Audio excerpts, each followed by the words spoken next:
أعوذ بالله من الشيطان الرجيم بسم الله الرحمن الرحيم سورہ فاتحہ پڑھ کر اپنے تمام مرحومین شہدائے ملت جعفریہ اور بالخصوص رہبر کبیر انقلاب اسلامی آیت اللہ العظمی سید روح اللہ موسوی الخمینی کی روح کو ایصال فرما دیجیے۔ بسم اللہ الرحمن الرحیم الحمدللہ رب العالمین الرحمن الرحیم مالک یوم الدین ایاک نعبد و ایاک نستعین اهدنا الصراط المستقیم صراط الذین انعمت علیہم غیر المغضوب علیہم ولا الضالین۔ بسم اللہ الرحمن الرحیم قل هو اللہ احد اللہ الصمد لم یلد ولم یولد۔ بسم اللہ الرحمن الرحیم قل هو اللہ احد اللہ الصمد لم یلد ولم یولد۔ بسم اللہ الرحمن الرحیم قل هو اللہ احد اللہ الصمد لم یلد ولم یولد ولم یکن له کفوا احد۔ اللہ اعوذ باللہ السمیع العلیم من الشیطان الرجیم بسم اللہ الرحمن الرحیم الحمد للہ الذی ہدانا لہذا وما کننا لنہتدی لولا ان ہدانا اللہ لقد جاءت رسل ربنا بالحق الصلاة والسلام على رسول المسدد المصطفى الأمجد المحمود الأحمد أبي القاسم محمد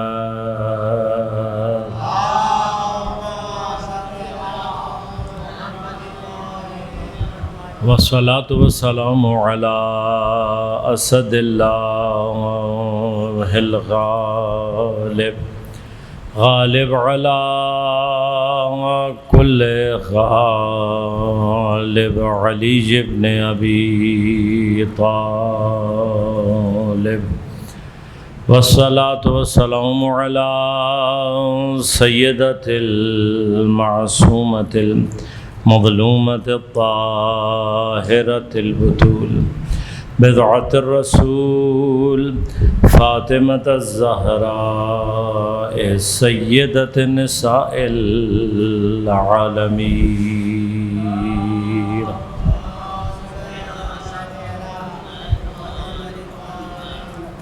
والصلاة والسلام على الحسن المجتبى والحسين المظلوم وأهل بيته الطيبين الطاهرين المعصومين المظلومين المنتجبين المنتخبين لا سيما بقية الله في الأراضين روحي وأرواح العالمين لتراب مقدمه الفداء ولعنة الله على أعدائهم أجمعين أما بعد قال الله تعالى في كتابه الكريم بسم الله الرحمن الرحيم وَلْتَكُمْ مِنْكُمْ أُمَّةً يَدْعُونَ إِلَى الْخَيْرِ وَيَأْمُرُونَ بِالْمَعْرُوفِ وَيَنْهَوْنَ عَنِ الْمُنْكَرِ وَأُولَئِكَ هُمُ الْمُفْلِحُونَ۔ صلوات اللہم صلی اللہ علیہ وسلم۔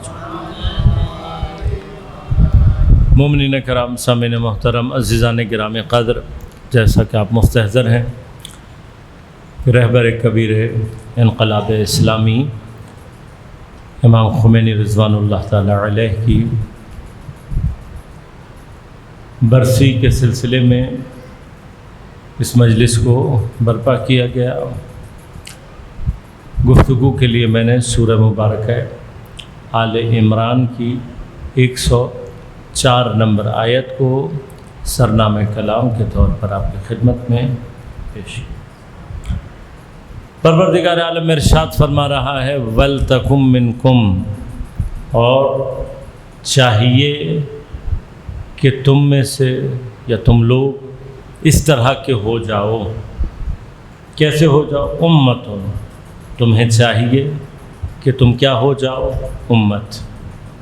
کیسی امت؟ یدعون الی الخیر، ایسی امت کہ جو خیر کی طرف دعوت دینے والی، یامرون بالمعروف، اور جو کہ نیکی کی طرف امر کرنے والی، وینہون عن المنکر، اور منکرات سے روکنے والی۔ وَأُولَئِكَ هُمُ الْمُفْلِحُونَ، اگر تم ایسے ہو جاتے ہو تو یہی لوگ، یہ امت ہو جانا، یہ کیا ہے؟ اولئک، یہی ہے، ہم المفلحون، ان لوگوں میں سے کہ جو فلاح اور کامیابی کو پا لینے والے ہیں۔ قرآن کریم نے، دین مبین اسلام نے، محمد و آل محمد علیہ الصلاۃ کی تعلیمات نے جس چیز کو سب سے زیادہ اہمیت دی ہے، دین مبین اسلام کی جو سب سے اہم ترین شکل ہے یا اس کا جو اہم ترین جز ہے، وہ اس دین کی اجتماعی کیفیت ہے۔ انفرادی انسان کی تربیت، انفرادی طور پر انسان کی رشد و کمال کی طرف ہدایت، ان کی اہمیت سے انکار نہیں ہے۔ ایسا نہیں ہے کہ خدا انفرادی طور پر انسانوں کی اصلاح، ان کی تربیت اور ان کے رشد و کمال کی جانب ہدایت کو دین یا خدا نظر انداز کرتا ہوں، نہیں، ایسا نہیں۔ نہ ہی ہم کسی بھی عنوان سے انسان کی انفرادی تربیت اور اس کے رشد کمال کے سلسلے کو غیر اہم قرار دے ہی نہیں سکتے، لیکن بنیادی طور پر دین کا وہ حصہ کہ جس سے دین کی حقیقی خوبصورتی، دین کی اصل اہمیت کا اندازہ ہوتا ہے، وہ بنیادی طور پر دین کا اجتماعی ڈائمنشن ہے، اجتماعی بود۔ لہذا ایک سوال جو معمولاً ہمارے ذہنوں میں رہتا ہے وہ یہ ہے کہ ہم نے مان لیا کہ دین مبین اسلام کامل اور مکمل دین ہے، مکمل ضابطۂ حیات۔ یہ جملہ ہم بچپن سے لے کر اپنی عمر کے ایک حصے تک مسلسل سنتے اور بولتے چلے آتے ہیں۔ Islam is a complete code of life, Islam ایک مکمل ضابطۂ حیات ہے۔ اللہ تبارک و تعالیٰ نے اسی دین مبین اسلام کو ہمارے لیے ایکسیپٹ بھی کیا، وَرَضِيتُ لَكُمُ الْإِسْلَامَ دِينًا، اللہ تعالیٰ تمہارے لیے دین مبین اسلام کو ایز اے دین اس سے راضی ہوا۔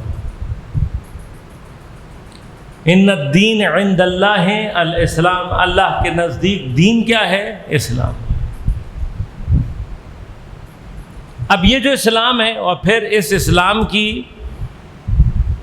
اس دین کی مرجع کتاب قرآن کریم، ولا رطب ولا یابس الا فی کتاب مبین تبیانا لکل شیء ھدی للمتقین، یہ تمام کے تمام اوصاف و صفات قرآن کریم کے اندر موجود۔ سوال، کیا ان تمام کیفیات کے ساتھ آج دین ہمارے مسائل کا حل لیے ہوئے ہے؟ کیا آج دین ہمارے مسائل کو حل کر رہا ہے؟ وہ کمپلیٹ کوڈ آف لائف کیا واقعاً اس وقت ہماری لائف کے پیچیدہ ترین مسائل کو حل کر رہا ہے یا نہیں؟ وہ کتاب کے جو ہدایت کا سرچشمہ ہے، اس کی ایپلیکیبلٹی میری لائف میں کیا ہے؟ میری لائف میں کیا اپلیکیبلٹی ہے، کہاں اپلائی ہوتی ہے؟ کوئی اپلیکیشن ہے اسلام کی؟ کوئی اپلیکیشن ہے ہمارے پاس قرآن کی؟ ظاہر ہم دیکھتے ہیں تو ہمیں ایسا لگتا ہے کہ جو سیکولرزم کا یا لبرلزم کا نعرہ لگانے والے ہیں، ہمیں ان کی بات کبھی کبھار صحیح لگنے لگتی ہے کہ شاید دین ہماری زندگی کا ایک حصہ ضرور ہے، لیکن بس اس کو گھر کے اندر اور ہماری انفرادی زندگی تک محدود رہنا چاہیے، باقی ہمارا اقتصادی نظام اقتصاد دان بتائیں گے، ہمارا سیاسی نظام سیاست دان بتائیں گے، ہمارے سائنسی ترقی سائنسدان بتائیں گے، ہمارے معاشرتی مسائل کا حل ہمیں سوشل سائنٹسٹ بتائیں گے، ہمارے نفسیات کا حل ہمیں کون بتائے گا؟ نفسیات دان۔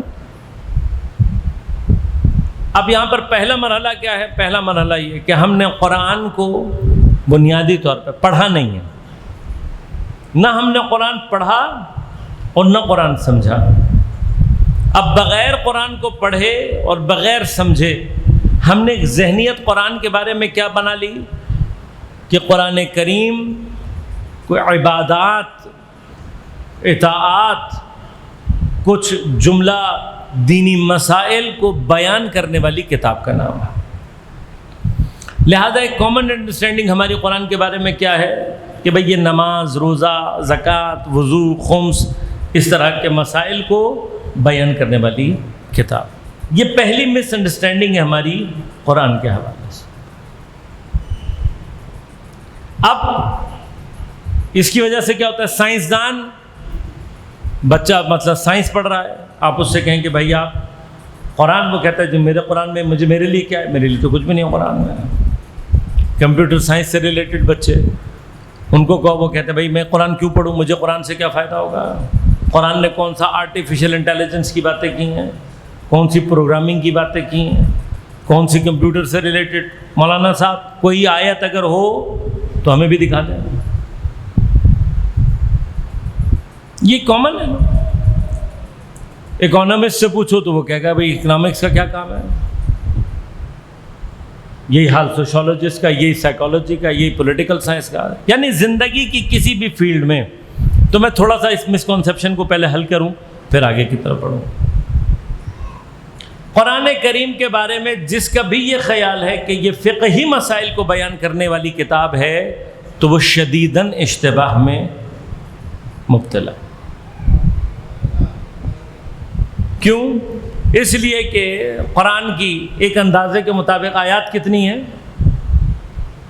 ایک نظریہ ہے 6666 والا، بعض کا نظریہ اس سے مختلف ہے۔ وہ بہرحال آیات کی بحث ہے، بعض لوگ بعض چیزوں کو، مثلاً کچھ لوگ ہر بسم اللہ کو آیت کا حصہ کرتے ہیں، بعض لوگ نہیں بناتے، بعض آیات کے بارے میں ایک آیتیں ہیں یا دو آیتیں ہیں، اس طرح کے نظریات کے ایک اختلاف ہے، لیکن ایک اندازے کے مطابق 6500 کے قریب آیات۔ ان 6500 آیات میں سے 6666 جو آپ نے یاد کی ہوئی ہیں، کتنی آیات ہیں جو فقہ سے مربوط ہیں؟ کتنی آیات ہیں جو کہ آپ کو نجاست، طہارت سے لے کر نماز، روزہ، غسل، وضو، زکوٰۃ وغیرہ کی آیات کتنی ہیں؟ کبھی آپ کو معلوم ہوا؟ فقہا کے نزدیک آیات الاحکام، وہ آیات کے جو احکامات دینی، احکامات فروعی کو بیان کرتی ہے، ان کی تعداد 550 سے 600 کے درمیان ہے۔ اس سے زیادہ آیات قرآن میں احکام کو بیان کرنے والی نہیں۔ 600 آیات کتنی بنی؟ قرآن کا 10%، تو پھر 90% قرآن کیا ہے؟ بس آپ کا پہلا قرآن کے بارے میں جو کانسیپٹ ہے وہ غلط ہے کہ یہ قرآن صرف احکامات شرعیہ، احکامات فروعات دینیہ، ان کو بیان کرنے والی کتاب ہے۔ نہیں ہے، میں چیلنج کر رہا ہوں، سوائے وضو کے آپ کوئی اور عبادت قرآن کریم میں مکمل احکامات کے ساتھ دکھا ہی نہیں سکتے۔ حتیٰ وضو کے بھی اللہ نے صرف واجبات اور ان کی ترتیب کو بیان کیا ہے، اس سے زیادہ کچھ بیان نہیں۔ اس کے علاوہ نماز جیسا ستون دین، نماز جیسی عبادت اہم ترین، آپ نماز کی حتیٰ شکل بھی قرآن کریم سے ثابت نہیں کر سکتے۔ یہ جو ترتیب ہے کہ کیسے نماز شروع کرنی ہے، حتیٰ نمازوں کو بھی آپ قرآن کریم سے فجر، ظہر، عصر، مغرب، عشاء ثابت نہیں کر سکتے۔ ان کی تعداد، یہ کیسے پڑھنی ہے، کوئی بھی چیز آپ قرآن کریم میں کچھ بھی کسی بھی چیز کا بیان نہیں۔ روزے کے مسائل، حج جیسی کمپلیکس ترین عبادت کے مسائل، اب آپ چلتے جائیں آگے، خمس کے مسائل، زکوٰۃ کے مسائل، جہاد سے مربوط مسائل، امر بالمعروف نہی عن المنکر، احکامات کو جب آپ تلاش کرنے، میں نے بتایا کتنے احکامات ہیں، 600 سے زیادہ آیات ہیں۔ اب باقی آیات کیا ہیں؟ اب یہ آیات بھی جو 600 ہیں، میں نے عرض کیا آپ کی خدمت میں، یہ بھی کوئی تفصیل سے بیان نہیں کر رہے ہیں۔ اب فقہا کا کام کیا ہے؟ یہ فقہا کی جو ذمہ داری تھی، انہوں نے کیا کیا کہ قرآن نے ان تمام احکامات کے جو اصول بیان کیے، اس میں انہوں نے حدیث اور سیرت معصومین سے مدد لیتے ہوئے اور ان کے بتائے ہوئے اصولوں سے چیزوں کو استخراج کر کے فقہ کو اتنا ڈیولپ کیا کہ آج فقہ اسلامی ایک مکمل اور مضبوط سسٹم اور نظام کے ساتھ موجود ہے۔ اللہم صلی اللہ علیہ وسلم۔ یہ فقہا نے اپنے حصے کا کام انجام دیا، ورنہ کوئی ایک بھی عبادت، اس کی تفاصیل، کوئی ایک بھی حکم، اس کی تفصیل قرآن کریم میں اس طریقے سے موجود نہیں، استخراج کیا۔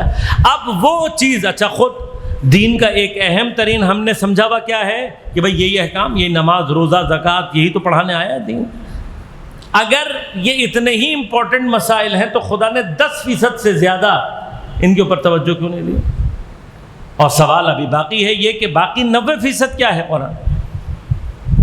تب قرآن کا جو اصل موضوع ہے وہ ہے انسان، اور انسان سے ریلیٹڈ ہر چیز اور اس کی ہدایت کے بنیادی اصول قرآن میں موجود ہیں۔ لہذا آپ کو قرآن میں انجینئرنگ نہیں ملے گی، لیکن اگر آپ ایسے قابل انجینئر ہیں کہ جو انجینئرنگ کے فلسفے اور اس کے ہنر سے واقف ہیں، تو قرآن کی آیات آپ کو وہ اصول نکال کے دے گی جو کسی اور کو سمجھ میں نہیں آتا۔ اب آپ کو قرآن آ کر طب کی، میڈیکل سائنس کے، آپ کو آ کر یہ نہیں بتائے گی کہ سر درد کا، پیر درد کا، پیٹ درد کا علاج کیا ہے، لیکن اگر آپ واقعاً ماہر طب ہیں اور اس کے فلسفے سے واقف ہیں تو قرآن کریم آپ کو وہ اصول بتائے گا کہ جو صرف ایک ماہر اس میں سے استخراج کر سکتا ہے، کوئی اور نہیں کر سکتا۔ پچھلے دنوں کچھ چیزوں کو اسٹڈی کرتے ہوئے، کچھ نیوٹریشنسٹ کی میں چیزوں کی تحقیق کر رہا تھا، تو اس میں کچھ چیزیں اب سمجھ میں آئیں۔ اب ان میں سے ایک مسئلہ، وہ کہتے ہیں کہ آج کل دنیا کی ساری بیماریوں کی جڑ ہمارا کھانے پینے کا بیہیویئر ہے، جس میں ہم اسراف، ہمارے ہاں سٹارچ کا، کاربوہائیڈریٹ کا اسراف ہو گیا غذاؤں میں، ہمارے ہاں چینی کا، شوگر کا اسراف ہو گیا۔ وہ کہتے ہیں یہ دو چیزیں اگر آپ کنٹرول کر لیں تو جتنی بھی موجودہ بدترین بیماریاں، چاہے وہ ڈائبٹیز، شوگر ہو، چاہے وہ کولیسٹرول، بلڈ پریشر ہو، ہارٹ کے بیماریاں ہوں، یہ ساری کی ساری بیماریاں آپ کی غذا کو کنٹرول کرنے سے ہو جائیں گی۔ کیا کریں؟ انہوں نے کہا جی کاربوہائیڈریٹ اور چینی چھوڑ دو، 6 مہینے میں ہی آپ کو رزلٹ سامنے آ جائے گا۔ سارے نیوٹریشن، میری بات پہ یقین ہے، آپ جا کر دیکھ لیجئے۔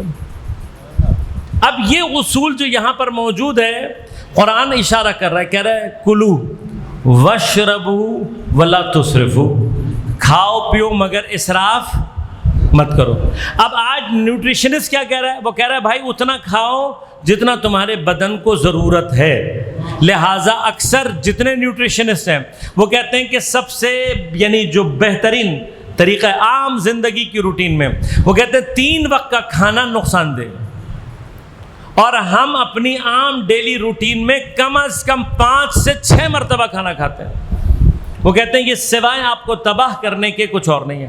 اب ماہ مبارک کے رمضان میں ایک چھوٹا سا ایکسپیریمنٹ آپ کے ساتھ ہوتا ہے، اور آپ عام طور پر جو 5 وقت کھا رہے ہوتے ہیں وہ 2 وقت میں کنورٹ ہو جاتا ہے۔ آپ نے افطار کیا اور اس کے بعد سحری کی، سارا دن آپ بھوکے رہے۔ کتنے لوگ انتقال کر جاتے ہیں، کتنے لوگ کمزور ہو جاتے ہیں، کتنے لوگ بیمار ہوتے ہیں، کتنے لوگوں کے ساتھ مسئلہ کچھ نہیں ہوتا۔ 1 مہینہ 2 وقت کھانا کھانے کے بعد بھی اگر ہمیں یہ سمجھ نہیں آ رہا کہ باقی 5 وقت جو ہم کھانا کھا رہے تھے ان میں سے 3 وقت کا کھانا اضافی اور اسرافی تھا۔ جب ہم 2 کھانا کھا کے زندہ رہ سکتے ہیں، صحت مند رہ سکتے ہیں، تو باقی 3 وہ جو ہم نے ناشتے کے بعد پہلے برنچ کیا، لنچ کے بعد پھر ہم نے شام کا ناشتہ کیا اور پھر رات کا کھانا کھایا، 5 وقت کھانا کھا رہے ہیں۔ اور ایک کچھ لوگ ہیں جو 6 بھی کھانا کھاتے ہیں، یعنی رات کا کھانا کھا لیا، پھر رات کو 12-1 بجے انہیں دوبارہ بھوک لگے گی، وہ دوبارہ کھائیں گے۔ 4 یا 3 وقت کا اضافی کھانا صرف اور صرف اسراف۔ پھر وہ کیا کہتے ہیں؟ وہ کہتے ہیں یہ بیسٹ ہے کہ آپ 2 وقت کھانا کھائیں بس۔ پھر اس کے بعد کیا کہتے ہیں؟ وہ کہتے ہیں کہ اس سے بھی زیادہ بہتر ہے کہ آپ 24 گھنٹے میں صرف 1 مرتبہ کھائیں، اس سے زیادہ ضرورت نہیں ہے آپ کی باڈی کو۔ ایک اور تحقیق میری نظر سے گزری، یہ اشارے کر رہا ہوں خاص طور پہ ان نوجوان ساتھیوں کے لیے کہ جن کو لگتا ہے کہ سائنس کا کوئی تعلق نہیں ہے۔ آپ بھی چیک کر لیجیے گا، گوگل کو، یوٹیوب کو کبھی پازیٹیو استعمال کرنا بھی سیکھیں۔ تو آپ اپنے یوٹیوب پہ لکھیے گا 3 ڈے واٹر فاسٹنگ، یعنی 3 دن تک صرف پانی پر گزارا کرنا۔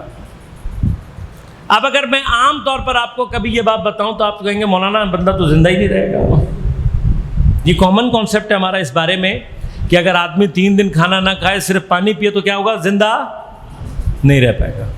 لیکن ڈاکٹروں کی تحقیق یہ کہتی ہے کہ اگر کوئی انسان، اچھا اس کی بھی شرائط ہیں، ایسے نہیں ہوتا، یعنی یہ نہیں ہو وہ آدمی جو دن میں 6 مرتبہ کھا رہا ہو وہ اگر واقعاً ایک دم سے 3 دن کی واٹر فاسٹنگ کرنے کی کوشش کرے گا بیمار ہو جائے گا، درجہ بدرجہ، آہستہ آہستہ۔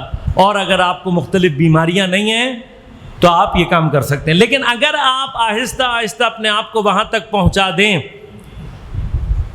مثلا ماہ مبارک کے رمضان میں آپ 2 کھانے پہ آ گئے، رمضان کے بعد کوشش کریں 1 کھانے پر آ جائیں، پھر اس کے بعد 36 گھنٹے کا واٹر فاسٹنگ کریں، اس کے بعد 48 گھنٹے کا کریں، اس کے بعد 72 گھنٹے، پریکٹس ڈال کے اپنی باڈی کو عادت ڈالیں۔ اب ڈاکٹر یہ کہتے ہیں کہ اگر کوئی شخص 3 دن کی واٹر فاسٹنگ کر لے اس کے اندر معجزاتی تبدیلیاں پیدا ہو جاتی ہیں۔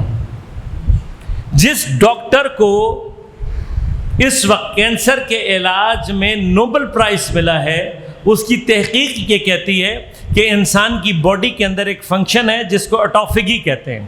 اٹوفیگی یعنی سیلف ایٹنگ۔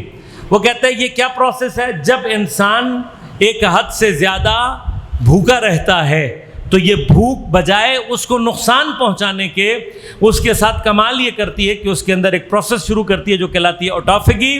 اور یہ اٹوفیگی جب شروع ہوتی ہے اور سیلف ایٹنگ شروع ہوتی ہے تو باڈی خود بخود اپنے اندر جتنے بھی مضر سیل بنے ہوئے ہوتے ہیں ان کو خود ہی کھانا شروع کر دیتی ہے۔ لہذا اس نے کہا کینسر کا بہترین علاج یہ ہے کہ آپ کم از کم 20 گھنٹے بھوکے رہیں۔ 20 گھنٹے کے بعد آپ کی باڈی آپ کے کینسر کے سیلوں کو کھانا شروع کر دے گی اور کینسر کا علاج آپ اپنی بھوک کے ذریعے سے کر سکتے ہیں۔ اب یہ 20 گھنٹے کی بھوک کی فضیلت ہے، 36 گھنٹے کی بھوک کی الگ فضائل ہے، 48 گھنٹے کے الگ فضائل ہیں، اور 72 گھنٹے پر وہ کہتے ہیں کہ آپ کی باڈی معجزاتی طور پر سر سے لے کر پیر تک ہیل ہو جائے گی۔ کب؟ اگر آپ 72 گھنٹے صرف پانی پی کر گزارا کریں۔ جب میں نے یہ ریسرچ سن لی اور اس کے بارے میں مختلف ڈاکٹرز کو بھی کراس چیک کر لیا، ایک نہیں، میں نے دیکھا کہ جتنے بہترین نیوٹریشنسٹ اور ڈاکٹر ہیں سب کا بالاتفاق یہی نظریہ ہے کہ 3 دن کی صرف 3 دن کی واٹر فاسٹنگ، یعنی آپ کیا کریں 3 دن تک صرف پانی پر گزارا کریں، تو وہ آپ کے اندر بیماریوں سے متعلق آپ کی پوری باڈی کو ہیل کر دیتی ہے۔ میں یہ جیسے ہی سن کر بیٹھا تو میرے ذہن نے خود بخود ایک آیت کو میرے ذہن میں گھمانا شروع کیا، وَيُطْعِمُونَ الطَّعَامَ عَلَى حُبِّهِ مِسْكِينًا وَيَتِيمًا وَأَسِيرًا، کہ کچھ لوگ ایسے ہیں اللہ تعالیٰ کہ وہ 3 دن روزہ رکھتے ہیں، روزہ رکھنے کے بعد پہلے یتیم کو، پھر مسکین کو، اسیر کو، پھر مسکین کو اپنی روٹیاں دے دیتے ہیں، اور خود کیا کرتے ہیں پانی سے افطار کر لیتے ہیں۔ اب ہم نے بڑے بڑے سنے اس کے اوپر کہ یہ کیا ہوا، اپنا روزہ رکھا اور کھانا دے دیا کسی کو، سارے گھر کا کھانا کیوں دیا، 3 دن تک پانی پہ کیسے گزارا ہو سکتا ہے، یہ سارے اعتراضات ہوتے رہے۔ ان تمام اعتراضات کا جواب تھپڑ کی شکل میں منہ پر آ کر لگ رہا ہے۔ کیوں؟ اس لیے کہ 1400 سال کے بعد اب انسان یہ ڈسکور کر رہا ہے کہ اگر آپ نے اپنے بدن کے اندر معجزاتی تبدیلیاں لا کر اس کو صحت مند بنانا ہو تو اب یہ اتفاق کی بات نہیں ہے کہ اہل بیت کے گھرانے میں بچے پہلے بیمار ہوتے ہیں، ان کی بیماری کے بعد 3 دن روزہ رکھا جاتا ہے، وَيُطْعِمُونَ الطَّعَامَ، اور اپنا ہی طعام اٹھا کر اطعام کر دیتے ہیں، عَلَى حُبِّهِ، خدا کی محبت میں، یتیما و مسکینا و اسیرا، اور خود پانی سے روزہ افطار لیتے ہیں۔ اب 3 دن کی واٹر فاسٹنگ ہر طرح کی بیماری کو ختم کر دیتی ہے، یہ تمہیں اب سمجھ میں آ رہا ہے۔ اہل بیت اطہار نے 1400 سال پہلے عمل کر کے دکھایا، خدا نے تائید میں آیت کو نازل کر کے بتایا۔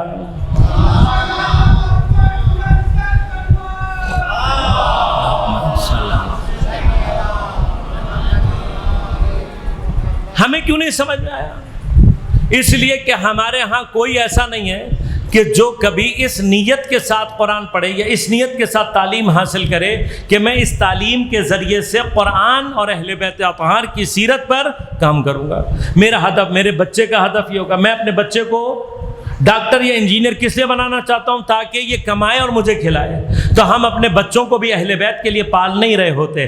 اگر ہم واقعاً وہ ہیں کہ جو اپنی اولادوں کو اہل بیت پر قربان کرنے کی فکر اپنے ذہنوں میں رکھتے ہیں، تو ایک راستہ یہ بھی ہے کہ اپنے بچوں کو ان کی فیلڈ آف ایکسپرٹیز میں وہاں تک پڑھا کر ایسا ریسرچر بناؤ کہ جو آگے چل کر قرآن اور اہل بیت کے اوپر تحقیق کر کے دنیا کو ثابت کرے کہ اہل بیت اطہار نے ہمیں کیا سمجھایا۔ اب اگر کوئی اس طول تاریخ 1400 سال میں کوئی ایک ایسا ڈاکٹر یا کوئی ایک ایسا میڈیکل سے ریلیٹڈ ریسرچر ہوتا کہ جو اس آیت کو سامنے رکھ کر صرف یہ تحقیق کرنے کی کوشش کرتا کہ اہل بیت اطہار نے 3 دن تک واٹر فاسٹنگ کی کیوں، تو آج شاید یہ جواب ہم اس سے پہلے دنیا کو دے چکے ہوتے۔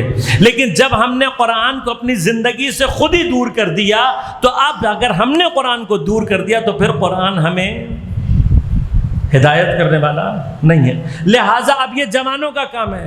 اگر آپ علماء سے یہ تصور کرتے ہیں کہ علماء ہی آپ کو انجینئرنگ کے مسائل بھی حل کر کے دیں گے، علماء ہی آپ کو میڈیکل کے مسائل حل کر کے دیں گے، علماء ہی اگر آپ کو آئی ٹی کے مسائل حل کر کے دیں گے، سیاست کے مسائل حل کر کے دیں گے، اقتصاد کے مسائل حل کر کے دیں گے، تو پھر آپ کس لیے بھائی؟ آپ کا کیا کام ہے؟ یہ سارے کام علماء نے کر کے دینا ہے؟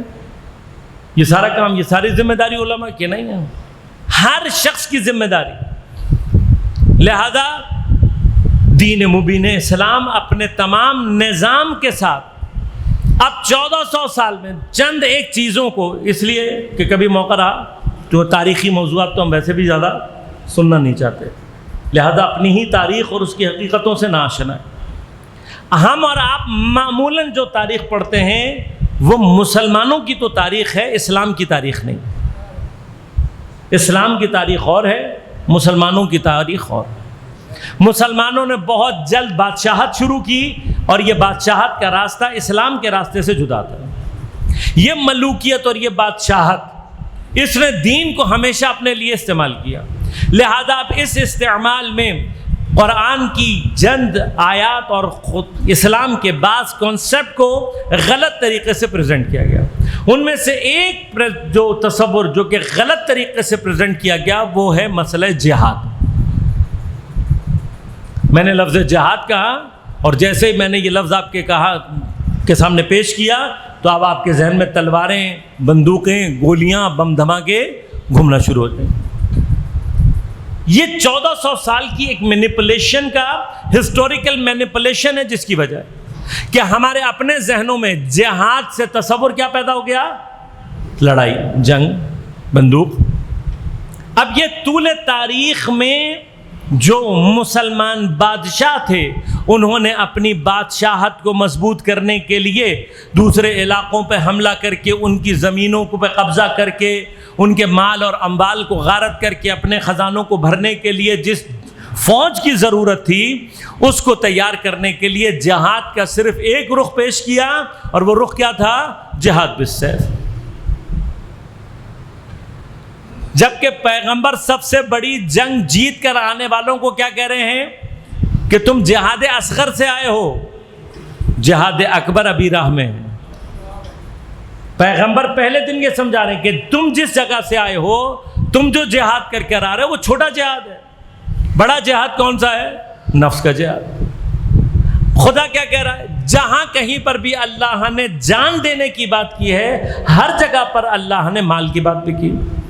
ان اللہ اشتری من المؤمنین انفسهم واموالهم بان لهم الجنہ، اللہ تبارک و تعالی خریدتا ہے مومنین سے ان کی جانوں کو اور مال کو، بان لهم الجنہ، یعنی کیا؟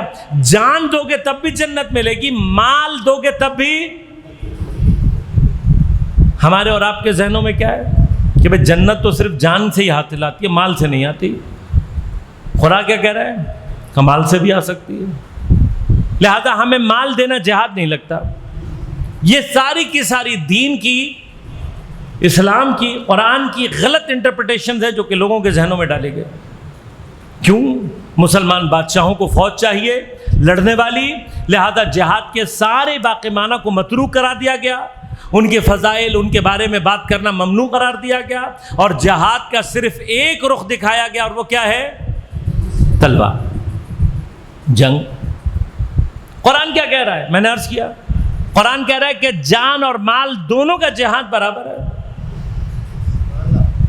دین نے تو کہیں نہیں کہا کہ آپ صرف جہاد جنگ کریں گے، اور کہیں پر یقاتلون فی سبیل اللہ جو کہا گیا ہے وہ ایک مقام ہے، اس کو بیان کر کے اللہ تعالیٰ کہہ رہا ہے جو جان دے گا وہ بھی اسی جگہ پر کھڑا ہے، جو مال دے گا وہ بھی اسی جگہ پہ کھڑا ہے، دونوں کے لیے جنت ہے۔ پھر کیا قرآن نے ہمیشہ صرف یہ ترغیب کی کہ لڑنے کے لیے جاؤ؟ نہیں، جہاد پر جا رہے ہیں سارے لوگ، خدا کیا کہہ رہا ہے کہ تم سارے جنگ پہ کیوں جا رہے ہو؟ کوئی ضرورت نہیں ہے سب کو جانے پہ۔ ہمارا کیا تصور ہے؟ ہمارا تو جنگ کا یہی تصور ہے کہ بس جیسے جہاد کا اعلان ہو گیا تو اب ہر جو کوئی بھی ہے، لولا لنگڑا جیسا بھی ہے، سب نے جانا ہے جہاد پر۔ نہیں، ایسا کوئی تصور دین میں نہیں، کبھی بھی نہیں رہا، اور پیغمبر اپنے ساتھ کبھی بھی سب کو لے کر نہیں گئے۔ یہ مسکنسیپشنز ہیں، اس لیے کہ لا یکلف اللہ نفسا الا وسعها، اللہ تعالیٰ نفوس کو ان کی وسعت سے زیادہ تکلیف نہیں دیتا۔ اب وہ تمام افراد کے جو فزیکل اعتبار سے سپورٹک نیچر کے نہیں ہیں، کھیلنے کودنے لڑنے جھگڑنے والے نہیں ہیں، ان کو جہاد پر لے جانا جہاد کرنے والوں کے لیے مصیبت ہے۔ مثلا آپ مجھ سے کہتے ہیں مولانا جہاد پہ چلے جاؤ فلاں جگہ، یا مولانا خود ہی جذباتی ہو کر پہنچ جائیں، تو نتیجہ کیا نکلے گا؟ ایک تو خود کچھ کر نہیں سکتے، دوسرا کیا ہوگا؟ وہاں پر جو موجود لوگ ہیں ان کے لیے بھی کیا بن جائیں گے؟ لائبلٹی۔ وہ دشمن سے لڑیں یا مولانا کو سنبھالیں؟ اب خدا کیا کہہ رہا ہے؟ خدا ایسے بہت سارے لوگوں سے کہہ رہا ہے خبردار، تمہیں سب کو جاننے کی کیا ضرورت ہے؟ لولا نفر من کل فرقۃ طائفہ لیتفقہوا فی الدین، سب کو جہاد پہ جانے کی ضرورت نہیں ہے۔ کیوں تم میں سے ہر فرقے سے، تمہارے ہر گروہ سے ایک طائفہ، ایک چھوٹا گروپ ایسا نہیں ہے لوگوں کا کہ جو جائے اور جا کر دین میں تفقہ حاصل کرے، دین کی سمجھ پیدا کرے؟ بس یعنی کیا؟ جتنا بڑا جہاد کسی جسمانی طور پر تنومند اور مضبوط آدمی کے لیے تلوار کا ہے، ایک علمی شخصیت رکھنے والے کے لیے اتنا ہی بڑا جہاد دین میں تفقہ کرنا ہے۔ اب یہ ایک مقام مثال ہے کہ صرف یتفقہ فی الدین نہیں ہے، آپ اپنی جس بھی زندگی کے شعبے میں ایکسپرٹی رکھتے ہیں، اگر آپ میتھمیٹکس میں ماہر ہیں تو آپ کا جہاد اسی فیلڈ میں ہوگا. اگر آپ انجینئرنگ کے کسی شعبے کے ماہر ہیں آپ کا جہاد وہیں پر ہے. اگر آپ میڈیکل سائنسز سے ریلیٹڈ ہیں تو آپ کا جہاد وہیں پر ہے. اگر آپ آرٹسٹ ہیں آپ کا جہاد آرٹ میں ہے. اگر آپ پوئٹ ہیں آپ کا جہاد پوئٹری میں ہے. آپ جو ہنر جانتے ہیں، جو آپ کی اسپیشلٹی ہے، اسی اسپیشلٹی کے اندر آپ کا جہاد ہے. اور یہ جہاد کب ہوگا؟ جب آپ اپنی اسی اسپیشلٹی کو دین کی خدمت کے لیے استعمال کرنا شروع کر دیں.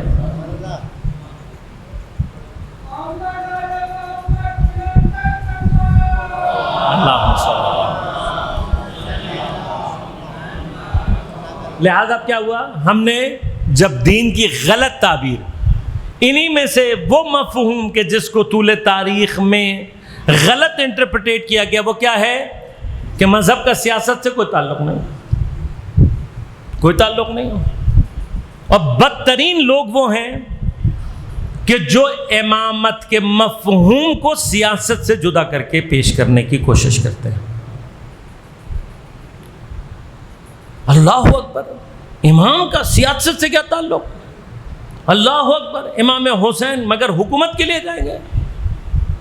یہ تخت و تاج تو ان کی ٹھوکروں، انہیں کیا ضرورت پڑی ہے؟ ہم بھی امپریس ہو جاتے ہیں، ہم بھی کہتے ہیں کیوں؟ پہلے نمبر سیاست کا آپ نے غلط معنی کیا.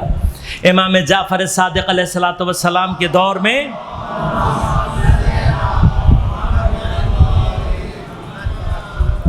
یہ مسئلہ حل ہو چکا ہے. امام کو کسی نے کہا کہ وہ جو شام کا حاکم تھا وہ بڑا سیاس تھا. امام نے خبر کہا کہ خبردار، سیاست وہ ہے جو ہم نے کی ہے، جو اس نے کی ہے وہ شیطنت ہے. اب اگر آپ شیطنت کا نام سیاست رکھ دیں گے تو واقعاً ائمہ شیطنت نہیں کرتے، لیکن سیاست کا جو صحیح معنی ہے پالیسی میکنگ، وہ اللہ نے اپنے لیے بھی استعمال کیا ہے. مکرو و مکر اللہ. کیا ترجمہ ہے مکرو کا؟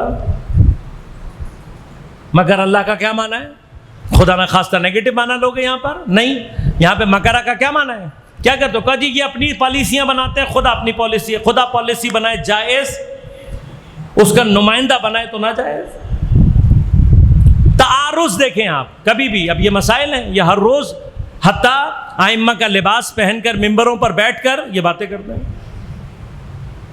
اب جب یہ کبھی ایسی باتیں کریں تو ان سے پوچھے گا کہ قبلہ پہلے امام کے بارے میں جو آپ کا جھگڑا ہے وہ کیا ہے؟ اگر زمانے کے پہلے امام نے نہ حکومت لینی تھی، نہ سیاست کرنا تھا، نہ امت کی باغ ڈور ہاتھ میں ٹھہرانا پکڑنی تھی، تو پھر حضرت علی کا لیے غضب کیا ہوا؟ بھئی امامت تو ایسی چیز ہے ہی نہیں. وہ امامت کے جو منصوص من اللہ ہے، مرتبہ امامت مرتبہ نبوت کی طرح سے منصوص من اللہ، وہ تو کوئی ان سے چھین ہی نہیں سکتا تھا. تو پھر حضرت علی کے ساتھ غضب کیا ہوا؟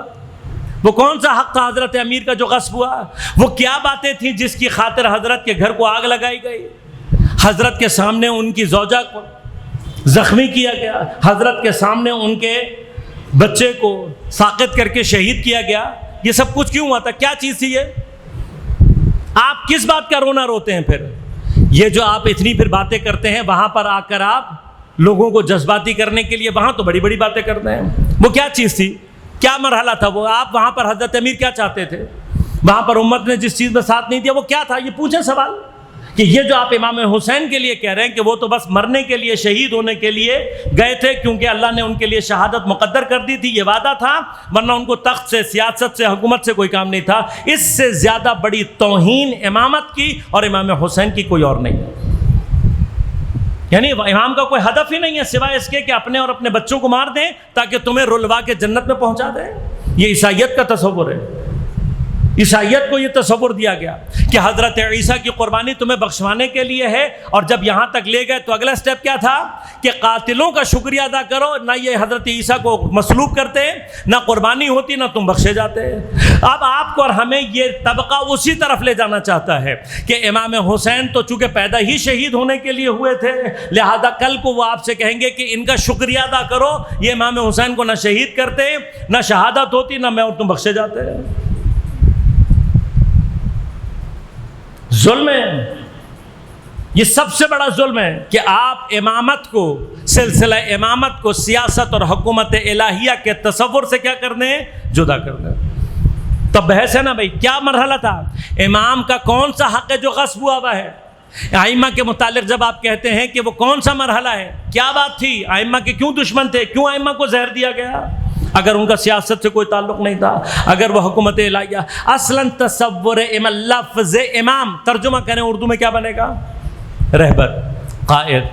انگلش میں امام کا ترجمہ لیڈر۔ لیڈر کا کیا معنی ہوتا ہے؟ جو صرف آپ کو نماز روزے کے مسائل بتائے اس کو لیڈ کرے، یا نہیں؟ لیڈر کا معنی کیا ہے کہ وہ لیڈر ہوتا ہے جو کہ پوری امت کو آگے لے کر چلے۔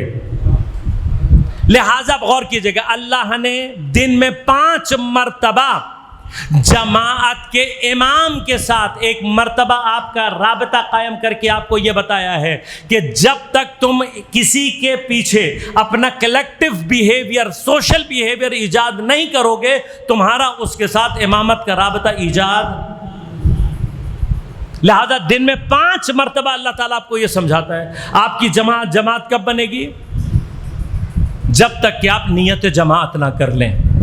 لہذا اگر کوئی نماز اس انداز سے ادا ہو رہی ہو کہ اس کی شکل تو جماعت جیسی دکھائی دے رہی ہو لیکن نیت جماعت نہ ہو تو جماعت نہیں کہلائے۔ اب یہ جماعت نہیں کہلائے گی تو سامنے کھڑا ہوا کبھی بھی امام، وہ امام بنے گا ہی اس وقت جب آپ جماعت کی نیت کریں گے، اور جیسے ہی آپ نے جماعت کی نیت کر لی۔ اب اگر آپ نے جماعت کی نیت کرنے کے بعد امام سے پہلے رکوع میں چلے گئے جان بوجھ کر، امام سے پہلے چلے گئے سجدے میں جان بوجھ کر، کیا ہوگا؟ کیا ہوگا؟ جماعت آپ کی باطل ہو جائے گی۔ آپ جماعت سے، آپ جو شخص یہ کام کرے گا وہ خارج ہو جائے گا۔ لہذا اگر کوئی شخص جان بوجھ کر پہلے نیت جماعت کرے لیکن پھر جان بوجھ کر پہلے سجدے میں چلا جائے، پہلے رکوع میں چلا جائے، امام سے آگے نکلنے کی کوشش کرے، اس کی جماعت باطل ہو جائے گی۔ اگر اس نے فوراً اپنی نیت کو فرادہ کی طرف منتقل نہیں کیا تو اس صورت میں اس کی نماز میں اشکال۔ یعنی کہ جیسے ہی آپ نے جماعت کے کلیکٹیو بیہیویئر کو توڑنے کی کوشش کی، آپ جماعت سے باہر، آپ کا امام سے رابطہ۔ لہذا ایسے شخص کو پہلی رکعت میں کھڑے ہونے کی ضرورت نہیں ہے۔ اگر آپ کے ساتھ کوئی پرابلم ہے، آپ جماعت کے درمیان بھی فرادہ پڑھنا چاہتے ہیں، کوئی ایسی پرابلم ہے آپ کے ساتھ، کونے میں جا کے کھڑے ہو۔ کیوں؟ جب آپ کوئی گڑبڑ کریں گے اور آپ کا امام کے ساتھ اتصال ختم ہوگا، آپ اپنے بعد والوں کا اتصال بھی ختم کر دیں گے۔ بس آپ کیا، یہ نہیں کہتا دین کہ اس کو اٹھا کے مسجد سے باہر پھینک دو، نہیں، دین کیا کہتا ہے؟ ایسے کو سائڈ لگا دو، اس سے اپنا سوشل رابطہ منقطع کر دو۔ تمہارا سوشل رابطہ نہیں ہونا چاہیے۔ تمہارا سوشل رابطہ آپس میں، جب آپ ایک دوسرے کے ساتھ سوشل بیہیویئر ایجاد کرتے ہیں تو امت کی شکل پیدا ہوتی ہے، تب جماعت کی شکل پیدا ہوتی ہے۔ اب یہ جماعت کی شکل آپ سوچیں، 5 منٹ کے لیے جب تک آپ کی نیت جماعت ہے، سامنے والے کو اگر آپ نے امام کہنا ہے تو آپ کو حق نہیں ہے کہ آپ اس سے آگے نکلیں۔ تو جو 5 منٹ کے لیے امام بنے، اس کو امام بنانے کے لیے آپ پر واجب ہے اس کلیکٹیو اور سوشل بیہیویئر کو لے کر چلنا، تو جس کو اللہ نے امام بنا کر بھیجا ہو۔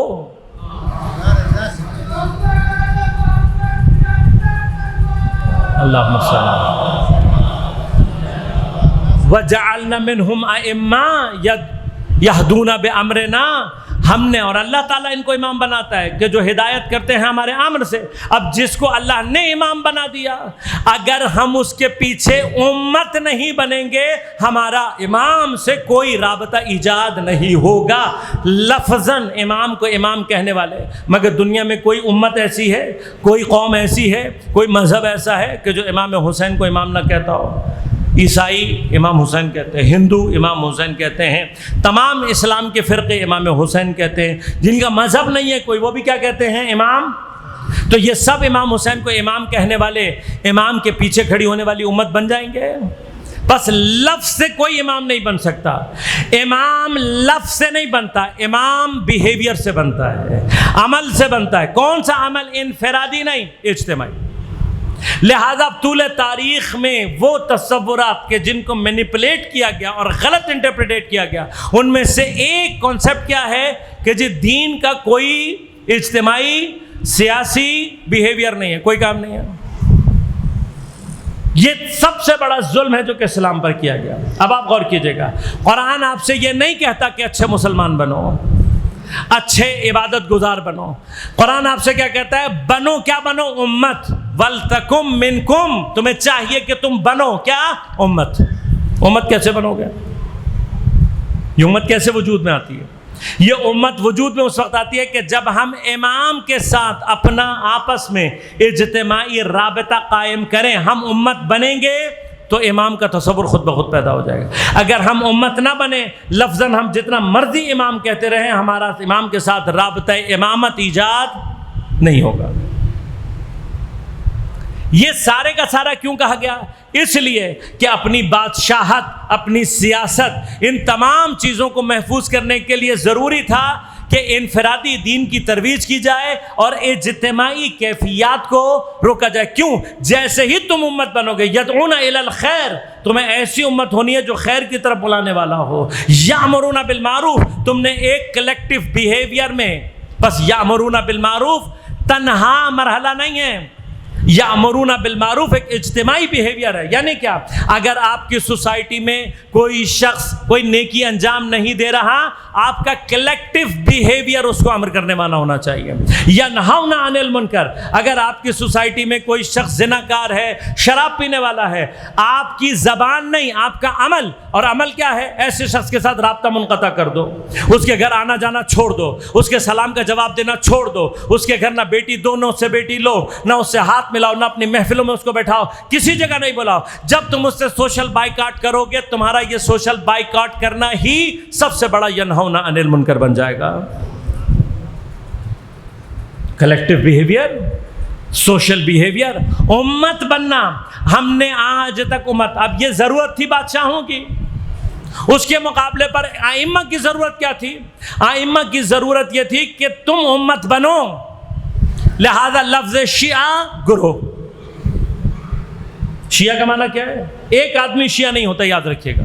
گرچہ قرآن نے حضرت ابراہیم کے لیے کہا ان ابراہیم کون ہے؟ لشیعتہ، حضرت ابراہیم اس کے شیعہ تھے. کس کے شیعہ تھے؟ بعض روایات کے مطابق جناب نوح علیہ السلام. تو اب آپ جا کے ذرا تفاسیر دیکھیے گا کہ یہاں پر جب حضرت ابراہیم کو شیعہ کہا گیا ہے تو حضرت ابراہیم کے انفرادی فعل کو نہیں، بلکہ ان کی شخصیت کے اجتماعی بعد کو سامنے رکھ کر کہا گیا ہے. اسی اعتبار سے جناب ابراہیم کو امت بھی کہا گیا. کیوں جناب ابراہیم کو امت؟ اس لیے کہا گیا کہ جناب ابراہیم وہ پہلے نبی ہیں کہ جن کو امام بنایا گیا ہے. انی جاعلک للناس اماما، یہ پہلا نبی ہے کہ جس کو امامت. اس امام کا معنی کیا ہے؟ کہ حضرت ابراہیم کے پیچھے پوری امت ہے. جس کے پیچھے امت ہو اور اس کا کلیکٹیو بیہیویئر ایسی ہو، وہ اپنی ذات میں خود بخود امت ہے. جو کلیکٹیو بیہیویئر رکھتا ہو اس کی اپنی ذات کیا ہے؟ شیعہ ہے. لہذا اصل شیعہ ہونا کلیکٹیو بیہیویئر ہے، اصل امت ہونا کلیکٹیو بیہیویئر ہے. ائمہ نے جو ہم سے سب سے زیادہ چاہا ہے وہ ہمارا کلیکٹیو بیہیویئر ہے. ہو سکتا ہے کہ ایک شخص اپنی انفرادی کیفیات میں بہت اچھا انسان ہو، روزہ نماز عزاداری ہر چیز کرتا ہو، لیکن اس کا اجتماعی بیہیویئر اچھا نہ ہو، لوگوں کے ساتھ قول و قرار میں اچھا نہ ہو، لوگوں کے ساتھ معاملات میں اچھا نہ ہو، حسن سلوک میں اچھا نہ ہو، اخلاق میں اچھا نہ ہو. ایسا انسان کو نہیں چاہیے ائمہ کو. اس کے مقابلے پر ایک ایسا آدمی کہ جس کا انفرادی مسائل شاید اتنے حل نہ ہو، نماز کا اتنا پابند نہ ہو، باقی چیزوں کا انفرادی مسائل میں اتنا پابند نہ ہو، لیکن اجتماعی طور پر ایک اچھا انسان ہو، لوگوں سے خوش اخلاقی سے پیش آتا ہو، اپنی بات کا سچا ہو، قول و قرار کا سچا ہو، امانت داری کے ساتھ کام کرتا ہو، لوگوں کے ساتھ حسن اخلاق سے پیش آتا ہو، ان کی مدد کرتا ہو. یہ کلیکٹیو اوصاف اس کے اندر موجود ہیں. آپ خود فیصلہ کر کے بتائیں کہ امام کو ان دونوں میں سے کس کی ضرورت ہے. لہذا ایک تصور اور جو ہمارے ذہنوں میں غلط ہے وہ کیا ہے کہ جی حقوق الناس معاف نہیں ہوں گے. اس سے عام طور پر ہم نے معنی کیا لیا ہوا ہے؟ عام طور پر ہمارا معنی یہ ہے کہ بھئی چونکہ حقوق الناس کا تعلق لوگوں سے ہے تو جب تک لوگ معاف نہیں کریں گے اللہ بھی معاف نہیں کرے گا. یہ اپنی جگہ صحیح ہے، لیکن ایک سٹیپ آگے اور بتا دوں آپ کو. اگر میری گردن پر کوئی حقوق الناس آ جائے تو مجھے 2 معافیاں مانگنی ہیں. ایک معافی مجھے اس شخص سے معافی مانگنی ہے، اس شخص کے معاف کر دینے کا ہرگز مطلب یہ نہیں ہے کہ خدا بھی مجھے معاف کر دے گا۔ لہذا پچھلے دنوں ایک واقعہ نظر سے گزرا ہے، ابھی تک میں اس کی اوتھینٹسٹی نہیں تلاش کر سکا ہوں، کہ حضرت امیر علیہ السلام کی خلافت کے دور میں ایک شخص کسی دکاندار سے کچھ لینے گیا، بات ذرا سی اوپر نیچے کچھ ہوئی قیمت کے معاملے میں، اس دکاندار نے اس مشتری کو تھپڑ لگا دیا۔ حضرت امیر دیکھ رہے تھے، پہنچ گئے، کبھی یہ کیا کیا؟ اس نے کہا مجھے معاف کر دیں، یہ غلطی ہو گئی، فلاں ہو گئی۔ حضرت امیر نے کہا نہیں، مشتری کو کہا کہ تمہیں چونکہ اس نے تمہیں تھپڑ مارا ہے، اس کو تھپڑ مارو۔ تو کہا مشتری نے معاف کر دیا۔ کہا جیسے مشتری نے معاف کیا، حضرت نے خود ایک تھپڑ لگایا۔ کہا جو تو نے معاف کر دیا وہ تیرا حق تھا، یہ جو میں نے مارا ہے یہ اجتماعی حق تھا۔ ہم نے کبھی سوچا امام پردہ غیبت میں کس چیز کے منتظر ہیں؟ اس لیے کہ ان کے پیچھے کوئی امت تیار۔ امام خمینی رضوان اللہ تعالیٰ علیہ کا 1400 سال میں جو سب سے بڑا کارنامہ ہے وہ کیا ہے؟ کہ انہوں نے پہلی مرتبہ ولایت کے سیاسی تصور کو لوگوں کے سامنے واضح کیا اور یہ بتایا کہ ہمارا مکتب ولایت کی سیاسی حیثیت کے نیچے ہے۔ جب آپ ولایت کی سیاسی حیثیت کو سمجھیں گے تب آپ کو پتہ لگے گا کہ حضرت امیر کا کون سا حق غصب ہوا۔ آپ سیاستی حیثیت کو سمجھیں گے تو آپ کو امام حسن مجتبیٰ کی مظلومیت سمجھ میں آئے گی، آپ کو ولایت کی سیاسی کیفیت سمجھ میں آئے گی، تب آپ کو پتہ لگے گا کہ امام حسین کی مظلومیت کیا ہے، دیگر ائمہ کی مظلومیت کیا ہے۔ لہذا ائمہ کا لباس پہن کر، یہ امام کی حدیث ہے، امام جعفر صادق علیہ السلام نے فرمایا کہ کچھ لوگ اپنے آپ کو ہمارا محب ثابت کر کے ہمارے پاس آتے ہیں، ہمارے ساتھ بیٹھتے ہیں، ہم سے سیکھتے ہیں، لوگوں میں جا کے ہمارے ہی شیعوں جیسے بن کر، لیکن کرتے کیا ہیں؟ جو ہم نے بیان کیا اس کو الٹ جا کر بیان کرتے۔ فرمایا کہ ایسے لوگوں کی ہمارے اوپر ضربت لشکر یزید کی امام حسین کے اوپر ضربت سے زیادہ کاری اور خطرناک۔ لہذا نہیں بیان کرتے، جب بھی بیان کریں گے کیا کہیں گے کہ بھئی قیام کرنا تو صرف امام زمان علیہ السلام کا کام ہے۔ کیوں؟ اس لیے کہ قائم آل محمد صلی اللہ علیہ وسلم۔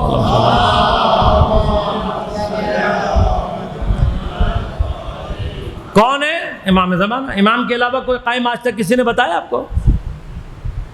جبکہ ہر امام کے صفات میں سے ایک صفت ان کا لقب قائم رہا ہے، اور خاص طور پر امام جعفر صادق علیہ السلام کے معروف القاب میں سے صادق کے بعد جو معروف ترین لقب تھا وہ قائم تھا۔ اور جب امام باقر علیہ السلام قائم آل محمد کی تعریفیں بیان کر رہے تھے اور کسی نے پوچھا تو آپ نے امام کے کندھے پر ہاتھ رکھ کر کہا یہ کیوں؟ جس کے بارے میں کہا گیا کہ ہمارے قائم کے علاوہ باقی تمام قیام باطل ہیں، اس سے خاص طور پر مراد امام جعفر صادق کے دور میں خود امام تھے۔ لیکن ان تمام احادیث کو غلط انٹرپریٹ کر کے کیا کہا جاتا ہے کہ جی ہمارے قائم کے علاوہ کسی نے اگر انقلاب برپا کیا وہ باطل ہے، جبکہ اس کے مخاطب کون تھے؟ کس کے سامنے سے روکنا تھا؟ کس کی طرف متوجہ کرنا تھا؟ بنو عباس، اہل بیت اطہار کے نام کا غلط اور سوء استفادہ کر کے لوگوں کو اپنی طرف دعوت دے رہے تھے۔ جہاں منع کیا گیا تھا، جہاں روکا گیا تھا، وہاں پر بنو عباس کی ان چالوں کے مقابلے پر کہا گیا تھا تاکہ لوگوں کو متوجہ کر سکیا جا سکے کہ اصل انقلاب محمد آل محمد کا انقلاب۔ ان احادیث کو وہاں سے اٹھا کر لاتے ہیں اور انقلاب اسلامی کے سامنے پیش کرنے کی کوشش کرتے ہیں۔ یہ وہ لوگ ہیں کہ جنہوں نے امامت کو سب سے زیادہ نقصان طول تاریخ میں پہنچایا ہے۔ اگر امام نے حکومت نہیں کرنی تو امام کا کام کیا ہے؟ 12ویں پہلے کے لیے کہتے ہو کہ حکومت بنانی تھی، اس کی حکومت کا حق غصب کیا گیا، 12واں کیا کرے گا؟ زمین پر آ کر حکومت قائم کرے گا۔ تو اگر پہلا بھی حاکم بننا ہے اور 12واں بھی حاکم بننا ہے تو درمیان کے 10 نے کیا کرنا تھا؟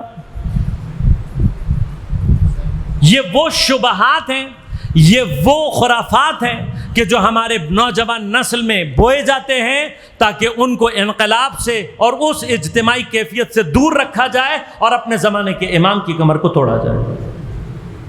لہذا امام خمینی رضوان اللہ تعالیٰ علیہ سب سے بڑا کارنامہ کیا ہے کہ 1400 سال میں پہلی مرتبہ امامت اور ولایت کی وہ تفسیر کی ہے کہ جو امامت اور ولایت کا اصل حق ہے تو نہ تکوینی امامت امام سے کوئی چھین سکتا ہے، نہ تکوینی ولایت کوئی امام سے چھین سکتا ہے۔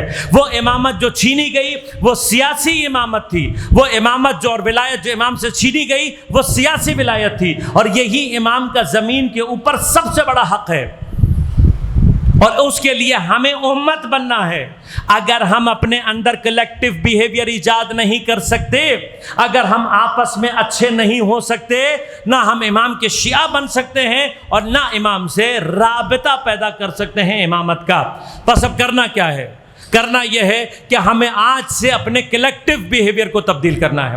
آپ اچھے نمازی ہوں گے اپنے لیے ہیں، آپ اچھے عزادار ہیں اپنے لیے ہیں، لیکن جو امام کو چاہیے وہ اچھا شیعہ چاہیے، اچھی امت چاہیے۔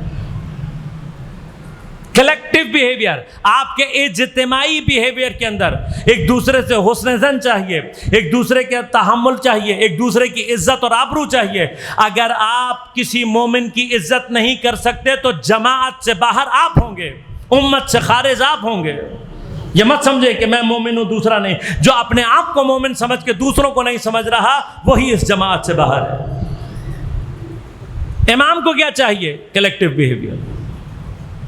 امام خمینی کا کارنامہ کیا ہے کہ انہوں نے وہ امت تیار کر کے دی۔ لہذا امام خمینی کی اس ساری کاوشوں کے بعد جو انہوں نے کی اور انقلاب کو برپا کیا، پوری محنت کس پر تھی؟ اس بات پر کہ انہوں نے اسلام، اور کس بات کا کہنے کو تو رضا شاہ بھی شیعہ تھا نا، کیا کر رہا تھا؟ سرزمین امام رضا علیہ الصلوۃ والسلام کو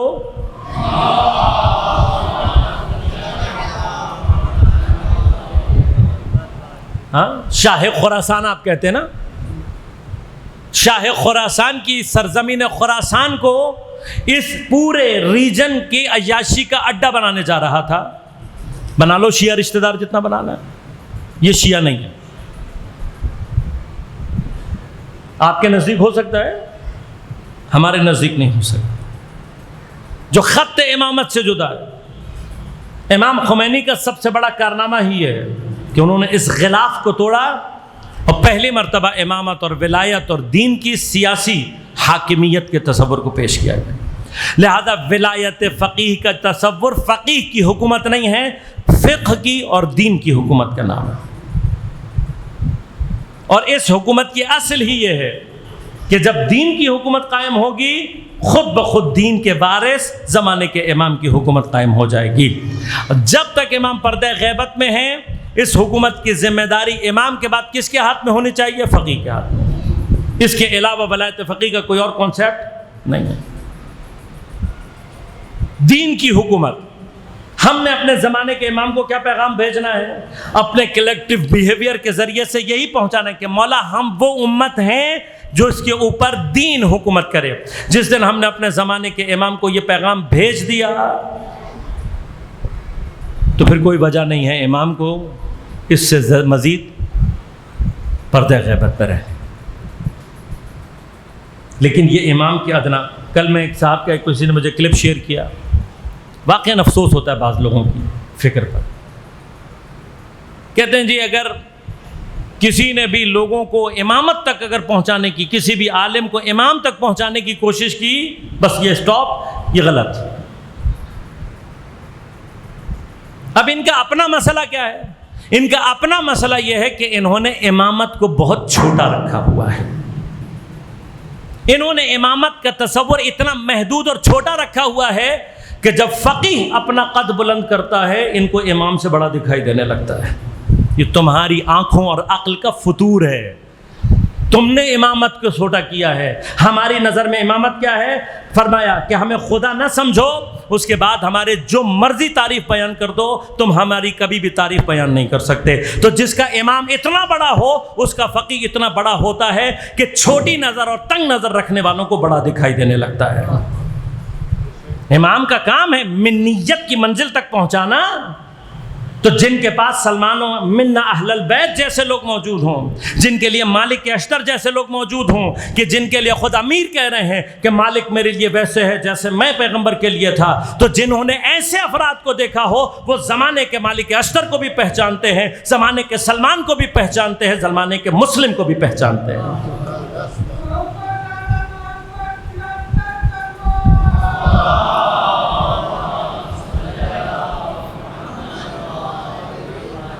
لیکن جن کو سمجھ میں نہیں آتا، جن کی نظر میں امامت کا قد جنہوں نے چھوٹا کر دیا ہے، وہ کیا کرتے ہیں؟ وہ مسلم کی پشت خالی کرتے ہیں۔ کیوں جناب مسلم کی پشت خالی ہوئی؟ اس لیے کہ تنگ نظر لوگوں کو یہ نظر آ رہا تھا، امام کہاں مسلم، واقعاً کوئی معیار نہیں ہے، واقعاً کوئی مقایسہ نہیں ہے، لیکن جس کو امام اپنا سقا کہہ کر بھیج دے، بھائی کہہ کر بھیجے، جس کے ہاتھ پر بیعت کو اپنے ہاتھ کی بیعت کر دے، جب تک زمانے کا امام نہ آئے اس کے پیچھے ویسے کھڑے ہو کر دکھاؤ جیسے امام کے پیچھے کھڑے ہونا ہے۔ زمانے میں امتحان ہوتا ہی اس وقت ہے کہ جب کوئی ایسا مرحلہ درپیش آتا ہے۔ یہی وہ لوگ تھے جو کہہ رہے تھے کہ ہم امام کے لیے اپنی جانوں کو قربان کر دیں گے، لیکن جب کربلا میں حسین حل من ناصر کہہ رہے تھے یہ لوگ کربلا میں موجود نہیں تھے۔ لہٰذا یہ سمجھنے کی ضرورت ہے کہ جب تم اپنے زمانے کے مسلم کی ٹانگیں یہ کہہ کر کھینچتے ہو، کوئی بھی علماء کو، فقہا کو نہ ائمہ کے برابر بناتا ہے نہ پہچانتا ہے۔ اصل خود جو علماء یہ کہہ رہے ہیں کہ ہم ان کے غلاموں کی پیروں کی خاک کے برابر نہیں ہیں، یہ تمہاری کم نظری ہے کہ تم نے یہ سمجھا ہے۔ جب فقیہ خود کھڑے ہو کر کہہ رہا ہے کہ میری نسبت امام کی یہ ہے کہ میں ان کے غلام قمر کے بھی جوتوں کے برابر نہیں ہوں، تو تمہیں سمجھ میں آنا چاہیے کہ پھر اس کا قد کتنا بڑا ہوگا جو امام کے سامنے اتنا جھک کر پیش آ رہا ہو۔ لیکن تم نے یہ نہیں سوچا کہ تمہارے جیسے بے بصیرت افراد جب اس طرح کی بات کہہ کر اپنے زمانے کے مسلم سے لوگوں کو دور کر رہے ہوتے ہیں، وہ اپنے زمانے کے حسین کو مقتل میں تنہا چھوڑ رہے ہوتے ہیں۔ اور جو اپنے زمانے کے حسین کو مقتل میں تنہا چھوڑ دے، جتنا مرضی شیعہ ہونے کا دعویٰ کر لے، وہ شیعہ تو ہو سکتا ہے لیکن حسین کا نہیں ہو سکتا۔ یہی تاریخ کی وہ غلطیاں ہیں کہ جس کو ہم آج تک نہیں سمجھ پائے ہیں۔ آج بھی امامت کا، تقدس کا لوگوں کو غلط جھانسا دے کر، اس کی غلط انٹرپریٹیشن کر کے زمانے کے مسلم سے دور کر رہے ہو۔ فقیہ کی کوئی حیثیت نہیں ہے امام کے سامنے، لیکن جب امام نہ ہو تو پھر کیا حیثیت ہے؟ کیا حیثیت ہے امام کی؟ خود مثال دے رہے ہیں، کہہ رہے ہیں شیخ انصاری اپنے زمانے کے بزرگ ترین مجتہد، انہوں نے اپنے رسالہ عملیہ پر لکھا کہ امام کی غیبت میں میرے اس رسالہ عملیہ کی حیثیت عقل بالمیتہ کی درمانند ہے، مردار کھانے جیسی ہے۔ لیکن تم نے سوچا ہے کبھی کہ اس مردار کھانے کا مطلب کیا ہوتا ہے؟ جب تمہاری زندگی کو خطرہ ہوتا ہے تب تمہیں یہ کھانا پڑتا ہے تاکہ تم زندہ رہو۔ بس اس کا معنی کیا ہوا؟ امام کی غیبت میں تمہیں زندہ رکھنے والی ذات فقیہ کی ذات ہے۔ اور کون سی موت ہے جو تمہیں آئے گی؟ اللہم صلی علی محمد۔ کون سی موت ہے جو تمہیں آئے گی؟ یا عقل بالمیتہ کا معنی کیا ہے؟ معنی یہ ہے کہ اپنے زمانے کے فقیہ کی پشت کو خالی کر دیا تو تم صرف زندہ چلتی پھرتی لاش ہو، اس کے علاوہ کچھ نہیں ہو۔ تمہارے اجتماع کی موت ہے، تمہاری سیاسی موت ہے۔ اور اگر سیاسی مردے موجود ہوں تو پھر حسین نجات دینے کے لیے مردوں کے پاس نہیں جایا کرتے۔ کشتی نجات کبھی بھی مردوں کو نجات نہیں دیتی۔ کشتی نجات کا کام صرف زندوں کو نجات دینا ہے، اور زندے صرف وہ ہوتے ہیں جو اپنے زمانے کے مسلم کے پیچھے کھڑے ہو کر اپنے زمانے کے امام کو پیغام دے رہے ہوتے ہیں کہ مولا ہم زندہ ہیں۔ یہ کام ہے کہ جو جناب امام خمینی رضوان اللہ تعالیٰ نے انجام دیا، اور ہم اگر ہماری پوری نسلیں بھی امام کے اس قرض کو ادا کرنا چاہیں ہم نہیں کر سکتے۔ 1400 سال میں امامت اور ولایت کی اس کیفیت کو بیان کیا جو کہ حق امامت ہے، حق ولایت۔ لہذا اب ہم سوچتے ہیں کہ جس نے ایک مرتبہ اپنے پیچھے امت کو جمع کر لیا، 8 سال بدترین جنگ میں لوگ اپنے آپ کو قربان کرتے تھے، ہزاروں لاکھوں کی تعداد میں لوگوں نے جانیں قربان دی، لیکن نظام پر آنچ نہیں آنے دی۔ انہوں نے کہا ہم اپنے آپ کو مٹا دیں گے، لیکن اب حتیٰ امام کے نائب کی بھی پشت خالی نہیں کریں گے۔ اب ہم وہ نہیں بنیں گے کہ جو مسلم کی پشت خالی کر دیں۔ مسلم قتل ہو جائے کربلا برپا ہو جاتی، اور اس قوم نے ثابت کر کے دکھایا۔ ہم اور آپ کیا کر رہے ہیں؟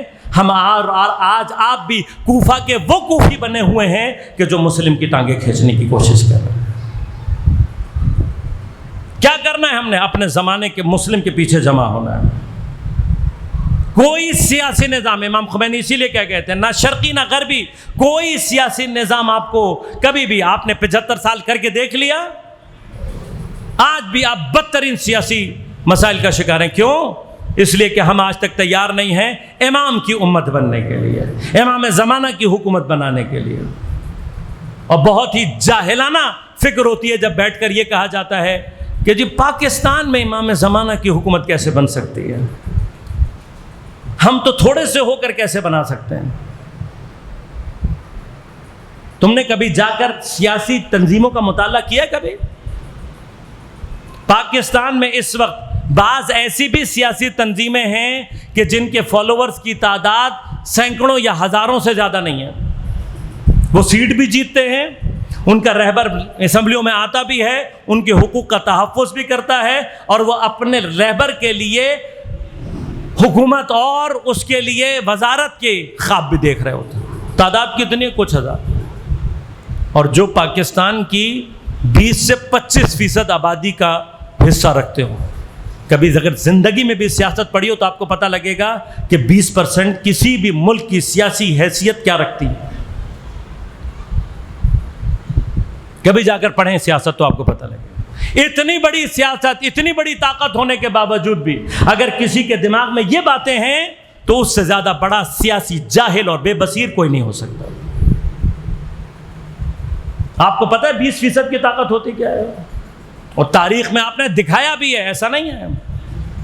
اور آج آپ کو اور ہمیں اسی لیے توڑا جا رہا ہے کہ یہ 20% اگر 20 سب سے کم ترین بتا رہا ہوں تعداد، ورنہ آپ کم از کم 25 سے اوپر ہیں، اور 25 کا مطلب 1/4 ہوتا ہے۔ 1/4 کا مطلب سمجھتے ہیں کتنی بڑی طاقت ہے؟ آج تک پاکستان میں کوئی سیاسی جماعت ایسی نہیں رہی ہے کہ جو 1/4 کی بھی حمایت کا دعویٰ کر سکے۔ آپ ہیں، اور ایک ایسی چوتھائی کہ جس میں نہ صرف مرد ہیں، خواتین ہیں، بچے ہیں، بوڑھے ہیں، ہر قشر شامل ہے۔ لیکن ہمارا سیاسی اور اجتماعی فکر، مسلم شہید ہو جائے تو حسین تنہا۔ امام خمینی آج رہبر بھی، سب سے زیادہ دکھ انہیں کیا ہوتا ہے؟ اس بات کا ہوتا ہے ہم جیسے ادنا لوگوں کے پیچھے امت کھڑی ہے، اور حسین جیسی شخصیت تنہا رہ گئی۔ اور جب حسین تنہا رہ جائے تو کیا ہوتا ہے؟ اس طرح گھیر کے مارا جاتا ہے حسین کو کہ پھر زمانے کا امام مجبور ہو کر کے ہمیں اور آپ کو سمجھانا چاہتا ہے، یبن شبیب ان کنت باقیا فابکی علی الحسین، اے شبیب کے بیٹے اگر رونا چاہتے ہو نا کسی پر بھی، امام کیوں؟ امام حسین کے اوپر ہی کیوں؟ اس لیے کہ امام حسین کے اوپر گریہ تمہیں یاد دلاتا رہے گا کہ اگر زمانے کے مسلم کے پشت خالی کر دو تو زمانے کا حسین اس طریقے سے مارا جاتا۔ کربلا کو یاد رکھو تاکہ تمہیں یہ یاد رہے بات کہ حسین کے حلم ناصر کی صدا پر اگر جواب دینا ہے تو آغاز مسلم کے پیچھے کھڑے ہونے سے کرنا پڑے گا۔ زہرا کا بیٹا ہے، ایک وقت وہ بھی آ گیا کہ جب اتنا تنہا ہو گیا کہ تڑپ کر کہہ رہا ہے حل من مغیث یغیثنا، ہے کوئی ہماری مدد کرنے والا؟ جب امام نے یہ کہا نا یہ حسین علیہ السلام کی مظلومیت ہے، یا گنج شہداء میں کچھ لاشیں تھے جو تڑپ رہے تھے، یا خیموں سے گریہ کی آواز بنی۔ امام ایک مرتبہ خیموں کے پاس تشریف لا کر پوچھتے ہیں کیا کوئی بچہ مر گیا؟ کہ نہیں بھیا، جب سے آپ نے استغاثہ کی صدا بلند کی ہے یہ 6 مہینے کا علی اصغر۔ مظلومیت ہے نا حسین علیہ السلام۔ جنت کا شہزادہ ہو کر دوش پیغمبر کا سوار، آغوش فاطمہ اور علی کا پلا بڑھا، اس قدر بیچارہ ہو گیا کہ 6 مہینے کے بچے کو لے کر میدان کی طرف جا رہے ہیں۔ جب امام نے دیکھا نا کہ گرمی کی شدت سے جناب علی اصغر کے چہرے کا رنگ سرخ ہو گیا، امام سے برداشت نہیں ہوا۔ امام نے اپنی ابا جناب علی اصغر کے اوپر ڈال دی کہ میرے بچے کو دھوپ کی تمازت تکلیف نہ پہنچائے۔ میں ہاتھ جوڑ کر کہوں گا یا حسین، ابھی گرمی کی شدت، دھوپ کی شعاع کی تکلیف برداشت نہیں ہو رہی، کچھ دیر کے بعد اتمام حجت کے لیے جب اپنے اسی کلیجے کے ٹکڑے کو جلتی ہوئی ریت پر رکھو گے تو کیا عالم ہوگا۔ جب امام اس کیفیت کے ساتھ آگے بڑھے نا تو کسی ملعون نے کہا کہ شاید حسین قرآن لے کر آ رہے ہیں تاکہ قرآن کے واسطے سے ہم سے پانی مانگ سکیں۔ حضرت نے جو جملہ سنا، ایک مرتبہ آبا کے دامن کو ہٹا دیا، دیکھا 6 مہینے کا بچہ۔ کسی نے پھر بھی پلٹ کر کہا کہ حسین شاید بچے کے بہانے خود پانی پینا چاہتے ہیں۔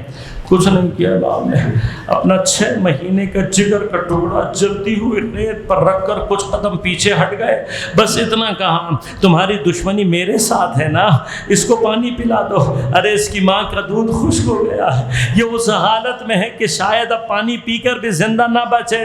بس عزادارو، یہ کیفیت تھی کہ جب جناب علی اصغر نے اپنی ننھی سی سوکھی ہوئی زبان اپنے ننھے سے ہونٹوں پر پھیری ہے، لشکر کا لشکر منہ موڑ کر رو رہا تھا، لیکن ایک مرتبہ شمر ملعون نے حرملہ کو مخاطب کر کے کہا اقتکلام الحسین، یہاں اس ملعون نے چلے میں تیر جوڑا، وہاں پر امام کا دل اپنے علی اصغر کے لیے تڑپ اٹھا کہ کوئی پانی نہیں پلا رہا۔ ارے جلتی ہوئی ریت سے اپنے بچے کو اٹھایا۔